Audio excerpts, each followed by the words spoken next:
Goeiedag vriende, dis al week 6 en ek glo dit is net vir jou 'n vreeslike verrykende reeks, net soos wat dit vir my ook is. Ons het 'n Sondag gekyk na Jesus en sy vriendskapsbande wat hy gehad het. En ek wil vir jou vandag ietsie anderste vreeslik interessant vir my vertel wat ook oor rakende Jesus en sy vriendskapsverhoudings. Weet jy, as jy gaan kyk en jy gaan tel al die verskillende kere wat Jesus in gesprek was met iemand binne in die evangelies, dan werk dit uit rondom 125 kere wat Jesus met iemand te doen gehad het en lering gegee het en so aan.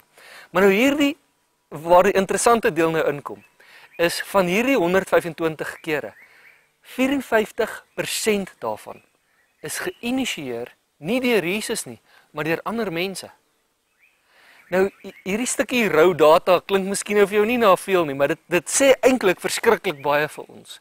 Byvoorbeeld, ek meen, as meer as die helfte van al die kere wat Jesus lering gegee het, geïnisieer is deur ander mense en nie deur Jesus nie, dan sê dit vir my dat Jesus baie toeganklik was, dat mense vrymoedigheid gehad het om na hom toe te kom en met hom ietsie te bespreek.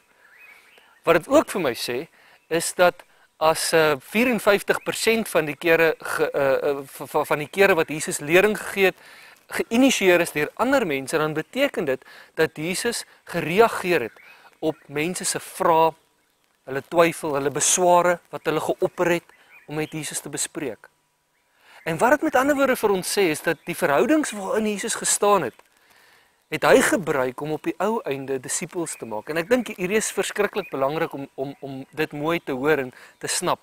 Dit beteken dat vriendskappe vir Jesus die voertuig was om uiteindelik by disippels uit te kom. En ek weet dit, want dit is presies wat ook in ons vriendskappe gebeur.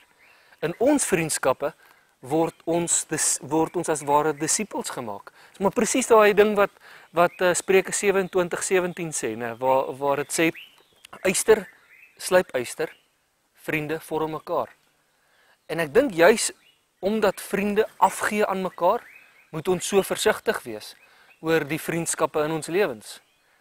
En dis waaroor vandag se stuk ook gaan. Vandag se stuk gaan daar in Paulus praat met sy geloofseun Timoteus in 2 Timoteus 3.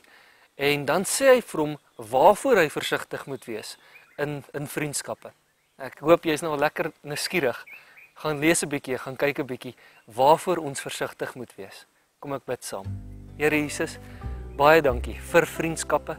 Dankie ook dat ons aan mekaar afgee en mekaar vorm en mekaar slyp. En ek wil vir U vra, Here, dat ons altyd mekaar positief sal beïnvloed.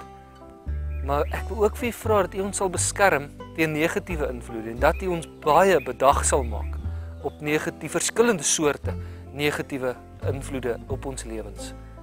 Ons eer U, Here, vir vriende in ons lewens. Ons eer U daarvoor dat U mense gebruik om 'n stukkie Jesus ook in ons verder te ontbloot. Amen.